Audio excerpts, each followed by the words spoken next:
देश भर में आदिवासियों और जनजातियों को मुख्य धारा से और राष्ट्र से जोड़ता एक अनूठा संस्थान है। उसका जो कार्यप्रणाली है वो शुरू हो चुकी है और आज हमारे साथ मौजूद है अर्जुन मुंडा जी, जो कि इस ट्राइबल अफेयर्स मिनिस्टर हैं और खुद आदिवासी इलाके से ताल्लुक रखते हैं। इस संस्थान का असर कैसे देखने को मिलेगा हमें? बिल्कुल, मैं ये इस बात के लेकर जिसका उल्लेख माननीय गृह मंत्री जी ने भी किया है कि भविष्य में इस संस्थान का प्रमुख भूमिका ट्राइबल डेवलपमेंट के नाते, जनजातीय विकास के नाते महत्वपूर्ण भूमिका निभाएगा और हम आशावादी हैं। हमें इस संस्थान से काफ़ी उम्मीदें हैं और यहाँ जो लोग कार्य करेंगे उनसे भी बहुत उम्मीदें हैं कि वो माइनॉरिटी उन चीज़ों को अन्वेषण करते हुए, शोध करते हुए, रिसर्च करते हुए कमियां, खामियां, खूबियां, इन सारे चीज़ों को रेखांकित करते हुए नए तरीके से नीतियों में किस तरीके से, अप्रोच में किस तरह से हमें और अधिक ध्यान देना चाहिए। मैं समझता हूं कि इसके केंद्र बिंदु में इस संस्था का सुझाव बहुत अच्छे ढंग से आ पाएगा। अर्जुन जी, हम ये बिरसा मुंडा जी की तस्वीर, ये प्रतिमा यहाँ पर देख रहे हैं। आप झारखंड से ताल्लुक रखते हैं, तो इस तरीके से किन किन और महानायकों को, जनजातीय समूह से जुड़े जननायकों को चिन्हित किया जाएगा और उनके आदर्शों पर कैसे पूरी योजना चलेगी?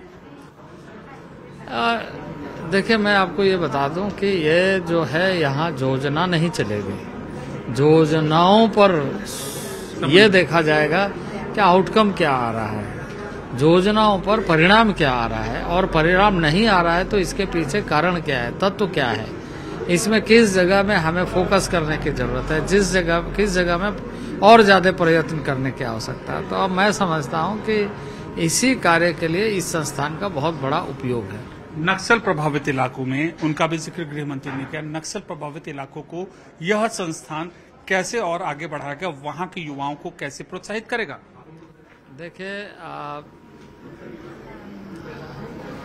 विभिन्न क्षेत्रों में विभिन्न तरह की समस्याएं हो सकती है। कुछ समस्या जिसका चर्चा आपने कहा कि जो नक्सली समस्या है, नक्सली समस्या के समाधान के दृष्टि से हम एक नए तरीके से क्या कर सकते हैं, कैसे कर सकते हैं, कब तक कर सकते हैं, यही हमारे लिए सबसे आवश्यक है कि ऐसे संस्थान के माध्यम से एक सुझाव सारे ऐसे लोगों के साथ बातचीत करके, रिसर्च करके और उन बुनियादी सवालों का समाधान का रास्ता सुझा करके आगे बढ़ने के लिए मौका। एक अंतिम सवाल, सीमावर्ती इलाकों का भी जिक्र हुआ है।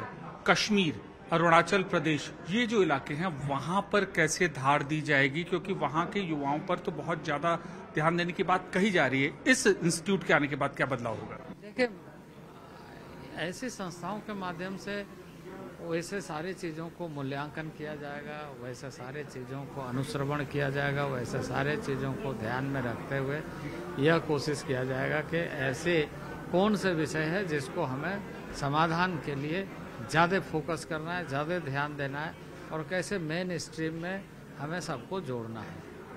तो ये थे tribal affairs minister Arjun Munda, और ये इस संस्थान की विशेषता के बारे में बताते हुए। अब हम अगर जरा बात करें, यहाँ पर ये देखिए बिरसा मुंडा की जो प्रतिमा है यहाँ पर लगी है, और इसके अलावा अलग अलग जो उत्पाद हैं आदिवासी क्षेत्रों से, वो उत्पाद यहाँ पर लाए गए हैं और उन उत्पादों को यहाँ पे प्रदर्शित किया गया है। वैसे अमूमन जो प्रदर्शनी का वक्त होता है, अलग अलग वक्त होता है, तो इन उत्पादों को बराबर यहाँ पर अलग अलग प्लेटफॉर्म पे लाया जाता है। लेकिन पहली बार ऐसी कोशिश की है कि संस्थागत रूप से जनजाति इलाके या फिर आदिवासी इलाके जो हैं उनके बारे में रिसर्च की जाएगी, योजना बनाई जाएगी और तैयार किया जाएगा एक पुख्ता प्लान, ताकि जो आदिवासी हैं, जनजातीय समूह हैं, वो जुड़ सके मुख्य धारा से। कैमरा पर्सन कमल देव के साथ अमित पांडे, दिल्ली, न्यूज़ 18 इंडिया।